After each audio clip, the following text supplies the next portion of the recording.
सांगा ना, स्वप्न बघणं चुकीचं आहे का? मी जेव्हा जेव्हा माझं स्वप्न सांगायचो की मला ऍक्टर व्हायचंय, सगळे हसायचे माझ्यावरती.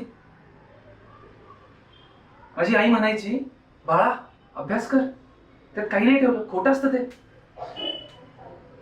आणि माझ्या वडिलांनी कधी लक्षच दिलं नाही.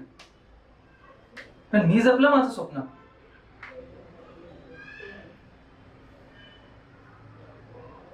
स्वप्न जपणं खूप अवघड असतो. फक्त ऍक्टिंग येऊन चालत नाही. तुम्हाला ऍक्टिंग सोबत पेशन्स पण असणं खूप गरजेचं आहे. रिजेक्शन सहन करायची ताकद पाहिजे.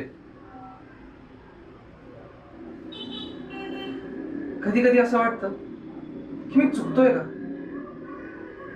ही साधी नोकरी, लग्न, पोरं बाळा करून संसार थाटू शकतो ना मी. मग हा सगळा संघर्ष कशाला कशाला?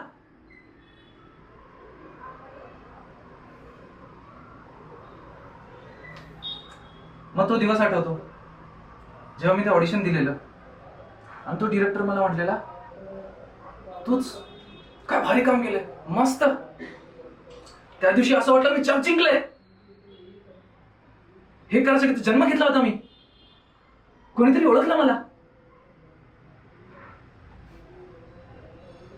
खरं सांगू का, तर स्वप्न अजून पूर्ण झालेलं नाही. मी अजून लढतोय, मी चालतोय. आणि मी जोपर्यंत चालतोय तोपर्यंत मी जिंकलोच आहे, नाही का?